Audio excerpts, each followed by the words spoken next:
Laptop gaming murah 12 jutaan terbaik awal tahun 2025. Axio Pongo 735. Udah pakai GPU Nvidia RTX 3050 6GB, bukan yang 4GB. CPU-nya udah pakai Intel Core i7 13620H dan SSD-nya kenceng 512GB M.2 NVMe Gen 4. Tapi emang beneran sebagus itu?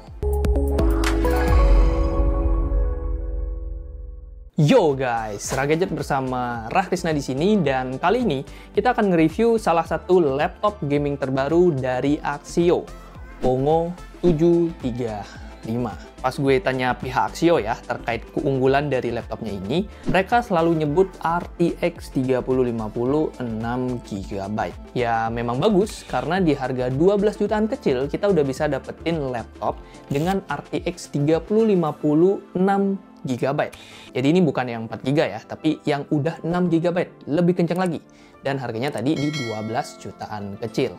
Cuman kalau kita melihat kanan dan kiri ya, sebenarnya udah cukup banyak ada pilihan laptop gaming lainnya yang juga membawa RTX 3050 di kelas 12 jutaan. Sebut saja Asus TUF A15, MSI ThinkGF 63, dan LOQ 15. Tapi bukan berarti laptop Axio ini datang tanpa keunggulan. Gue yakin banget Axio udah punya pertimbangan tersendiri, ibarat kata nih, ketika dia mau ngajak perang laptop dari brand luar negeri, ya pasti Axio udah menyiapkan senjata andalannya. Dan senjata andalan dari Axio ada dua. Pertama, CPU yang lebih kencang, pakai Intel Core i7 13620H dan RTX 3050 yang VRAM-nya 6GB.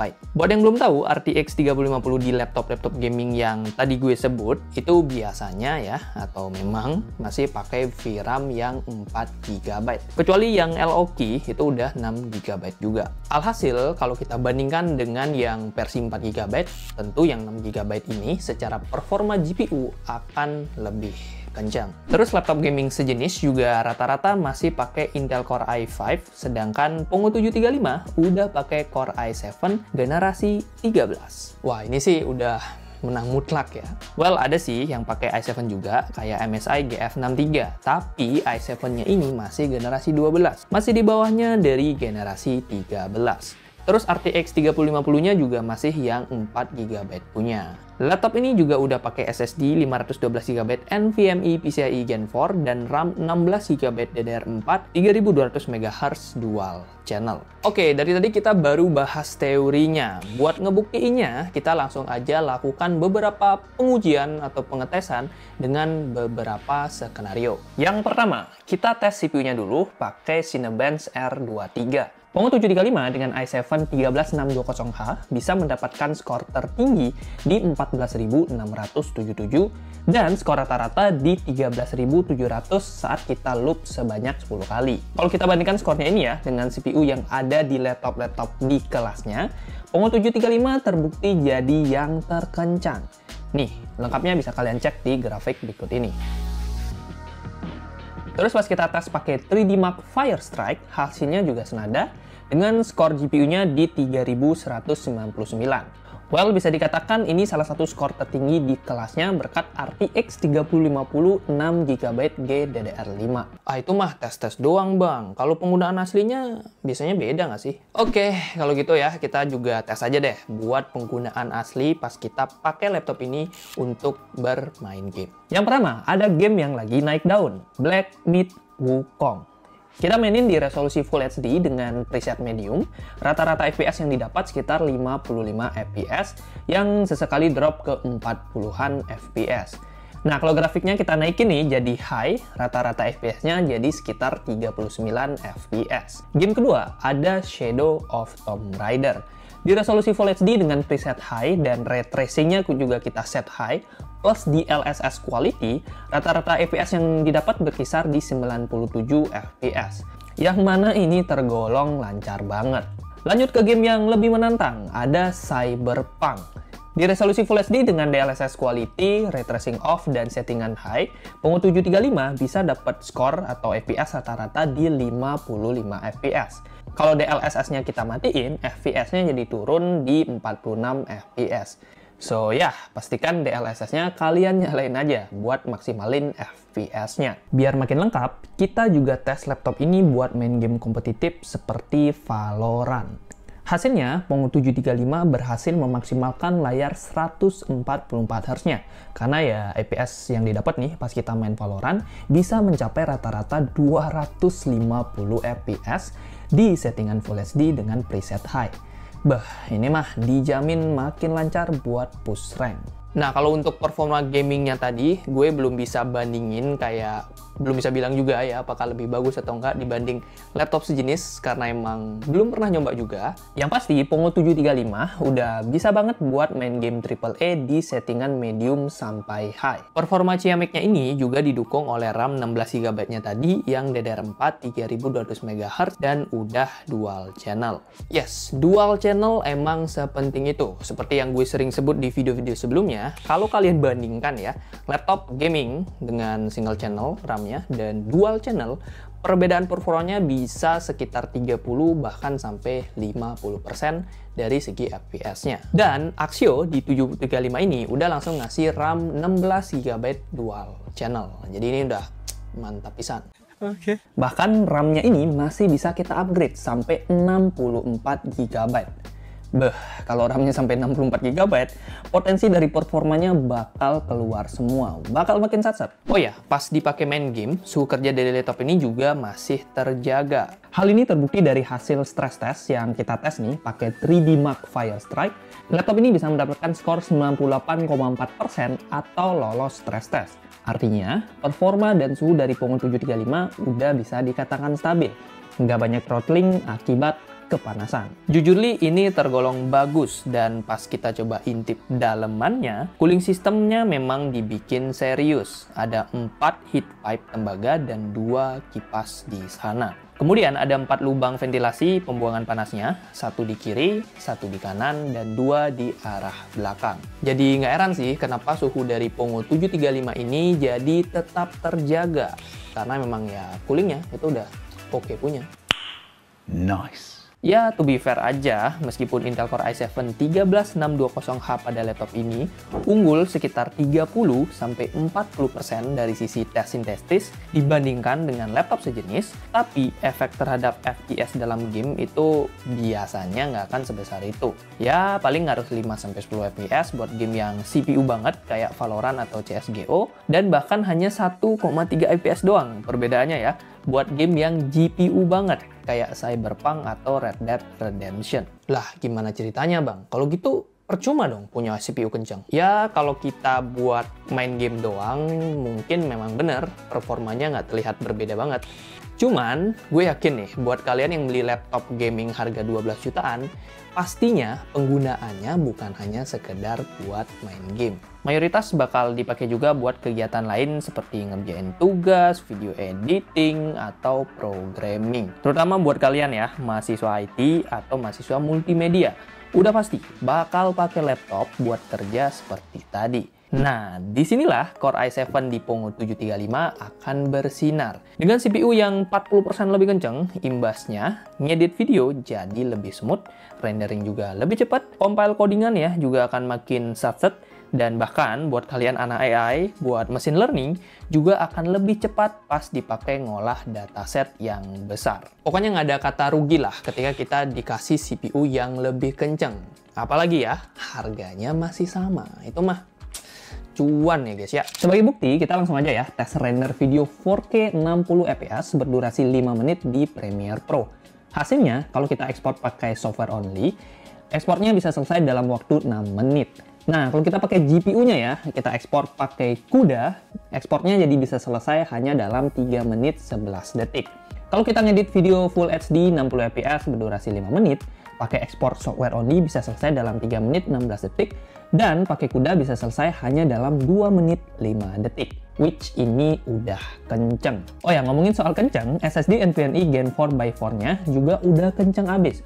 Kecepatan read-nya atau bacanya bisa mencapai 6912 MB per second dengan kecepatan write di 4724 MB per second. Halhasil buka-buka file atau transfer file akan jauh lebih satset. Dan yang nggak kalah penting ya, buat lo yang kerjaannya suka ngurusin dokumen ya, buka tutup dokumen, Chrome, segala macam, dengan adanya SSD yang sekencang ini, tentu pekerjaan kalian akan jauh lebih satsa. Beralih ke sektor layar, Axio Pongo 735 dibekali layar 15,6 inch IPS Full HD dengan refresh rate 144 Hz. Layar yang udah gaming banget, otomatis jadi enak nih buat main game-game kompetitif kayak Valorant atau CSGO. Untuk color gamutnya masih di 60%-an sRGB, belum 100%. Jadi ya buat kalian yang mau ngedit atau editor profesional pakai 735, secara layar sih gue ngerasa kayak kurang. Apalagi kalau kalian memang editingnya memerlukan akurasi warna yang tinggi. Ya, solusinya sebenarnya simple aja. Tinggal beli aja monitor yang udah 100% sRGB. Cuman kalau kita ngomongin beli monitor, ya udah pasti harus merogoh kocek dan lumayan juga, 2-3 jutaan. Makanya kalau gue pribadi ya, yang memang banyak berkecimpung di kerjaan ngedit, gue akan lebih happy kalau Axio bisa ngasih layar 100% sRGB. Kalau CPU-nya disunat jadi Core i5 generasi 13 pun gue pribadi masih nggak apa-apa ya. Karena emang kebutuhannya lebih ke balance antara performa dan layar. Asalkan dapat 100% sRGB. Layar 100% sRGB juga jadi value unik yang bisa bikin Pongo unggul dibanding kompetitornya. Headline-nya juga bakal bisa lebih heboh lagi. Laptop gaming Axio 12 juta RTX 3050 dan 100% sRGB. Wah, gue yakin sih kalau title videonya kayak gitu nih makin banyak lagi yang ngeklik videonya. Ya, semoga kedepannya Axio mempertimbangkan untuk meluncurkan laptop gaming dengan RTX 3050 udah 100% sRGB dan harganya masih di 12 jutaan. Gue pribadi nih sebagai kreator akan menanti banget. Untuk desain sendiri, Pongo 735 punya desain yang identik dengan pendahulunya, seperti Pongo 725 kemarin. Materialnya polikarbonat dengan warna hitam yang beraksen merah, dan DNA gamingnya masih tetap terlihat. Meskipun ya kalau sekilas sih lumayan simple dan elegan. Lanjut, kita akan bahas aspek ergonomisnya. Pongo 735 memiliki bobot yang tergolong ringan juga untuk kelas laptop gaming 15 inch. Beratnya di 1,99 kg dengan ketebalan di 2,27 cm. Ya, masih tergolong ramah lah di pundak kita. Apalagi charger 150 wattnya ini punya bobot sekitar 360 gram aja. Jadi total nggak sampai 2,5 kg. Pundaknya bakal happy sih. Tadi gue masukin konteks charger di dalam ergonomis. Karena ya yang namanya laptop gaming kayak Pongo 735 secara baterai itu nggak akan bertahan lama. Jadi ujung-ujungnya nggak akan bisa lepas dari yang namanya charger. Alasan pertama, karena baterai 54 Wh-nya cuma bisa bertahan sekitar 2-3 jam aja. Alasan kedua, seperti halnya laptop Windows, ya buat dapat performa maksimal kita harusnya ngecas laptop. Jadi harus pastikan lah laptopnya selalu dicas. Aspek berikutnya yang nggak kalah penting dan pasti kita pakai adalah keyboard dan touchpad. Tapi touchpadnya masih bisa diganti pakai mouse sih. Ya, pokoknya untuk keyboard sendiri udah pasti kepake. Dan pas gue cobain, keyboardnya ini surprisingly cukup nyaman. Travel distance-nya oke, sehingga cukup empuk nih pas kita pencet-pencet. Alhasil secara akurasi ngetik juga tetap terjaga.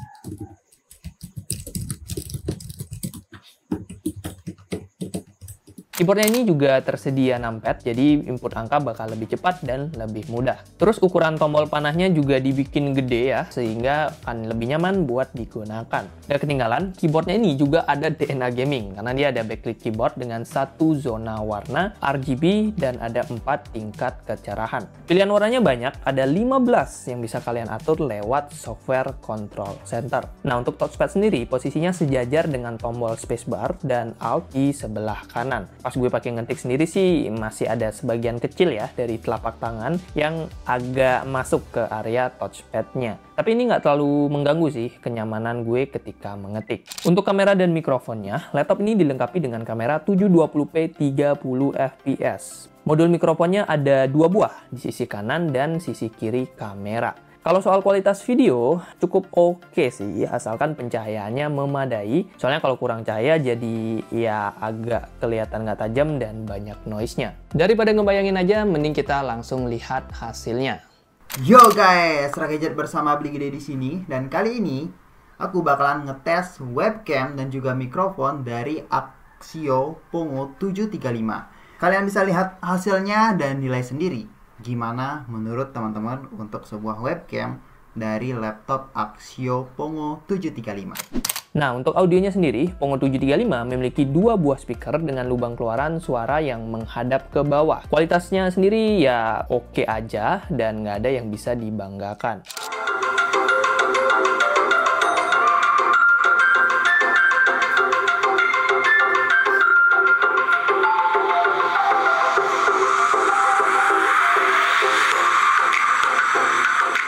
Not bad but not good juga. Cuman harusnya ini bukan masalah lah ya. Karena kan ya ujung-ujungnya dalam keseharian, kalau gue pribadi biasanya akan pakai yang namanya TWS. Kayak jarang aja gitu kita kayak dengerin lagu pakai speaker langsung. Kecuali kalian lagi mabar gitu ya, main PES bareng teman-teman di kosan, ya itu bakalan kepake. Jadi ya pilihannya ada dua. Kalian bisa cari TWS atau cari external speaker yang lebih bagus. Again, bukan berarti jelek, cuman ya begitulah ya, so-so aja. Lanjut ke konektor, di sisi kiri terdapat satu Kensington lock, satu USB 3.2 Gen 1, satu USB 2.0, dan combo audio jack. Beralih ke sisi kanan, ada satu micro SD card reader, satu USB-C 3.2 Gen 2, dan satu buah gigabit Ethernet. Nah, di bagian belakang ada satu USB-C yang 3.2 Gen 2, kemudian ada satu HDMI, ada mini DisplayPort-nya juga, dan satu DC in. Untuk harganya, kalau dibeli tanpa Windows, harganya di 12.249.000 dan dengan Windows harganya di 12.749.000. Kalau disuruh milih, gue akan milih yang langsung ada Windows-nya aja, biar kayak terima beres dan nggak usah ribet. Di paket penjualannya, kita juga akan dapat bonus backpack dan juga garansi sampai 3 tahun. Nggak cuma itu, Axio juga ngasih garansi ADP selama 1 tahun yang bisa nge-cover kerusakan akibat kesalahan pengguna. Misalnya nih, kalian kayak nggak sengaja numpahin kopi, atau nggak sengaja dijatuhin, bahkan akibat tindak kejahatan seperti pencurian pun itu masih bisa di-cover. Menariknya lagi, proses klaim dari ADP ini akan lebih mudah dan bisa kita klaim di 184 titik service center yang tersebar di seluruh Indonesia. Selama masa garansi, Axio juga punya jaminan ketersediaan spare part. Jadi nggak ada lagi tuh cerita kekurangan spare part pas kita mau servis laptopnya. Bahkan Axio memiliki layanan yang namanya same day service, jadi klaim garansinya bakal lebih cepat. Selain itu, kalau proses perbaikannya selama servis tadi itu melebihi 6 jam, kalian akan dipinjamkan laptop pengganti dari Axio. Jadi buat kaum produktif ya yang kayak every second sangatlah penting, ini akan sangat-sangat membantu kalian. Jadi sembari menunggu, kalian tetap bisa bekerja dan produktif. Jempol buat Axio. Kesimpulannya, setelah semua yang udah kita bahas, laptop ini cocoknya buat siapa? Pongo 735 bakalan cocok buat yang lagi cari laptop gaming terjangkau, tapi performanya wow. Pongo 735 ini juga cocok ya buat yang perlu laptop high performance untuk kebutuhan editing video 4K, ataupun kebutuhan programming mobile app, 3D rendering, ataupun dari kebutuhan machine learning. Simpelnya buat mahasiswa IT, DKV, multimedia, AI, itu bakalan cocok menggunakan si Axio Pongo 735. Di sisi lain, laptop ini kurang cocok buat yang jarang atau bahkan nggak pernah main game. Terus kerjanya ya tipikal aja yang simpel-simpel kayak bikin laporan lah, ngolah data ringan di Excel, dan yang ngerasa laptop 2 kg itu masih keberatan. Solusinya, kalian bisa lirik aja laptop produktivitas kayak Axio Hype R5 yang harganya 9 jutaan. Performanya udah oke buat kerjaan harian kayak tadi, layarnya udah OLED, dan bobotnya nggak capai 1 kg. Yo guys, itu dia review dari Axio Pongo 735. Gimana? Menurut kalian, apakah laptop ini bisa dikatakan salah satu laptop gaming terbaik di 12 jutaan? Silahkan komen di bawah. Terus kalau kalian ada saran ataupun ya request konten selanjutnya atau kritik-kritik selanjutnya, kalian bisa drop juga di kolom komentar. Buat yang penasaran dan mungkin mulai memikirkan ya apakah gue pengen beli 735, kalian bisa cari aja harganya dan juga spesifikasi lengkapnya di link YouTube Shop. Biasanya ada di video ya, bisa diklik langsung diarahkan ke Shopee kalian. Terima kasih buat yang sudah nonton, like kalau kalian suka, dislike kalau nggak suka, dan langsung aja kita ke video berikutnya. Apa ya? Ya, bentar lagi lebaran sih, jadi nantikan ya rekomendasi laptop lebaran.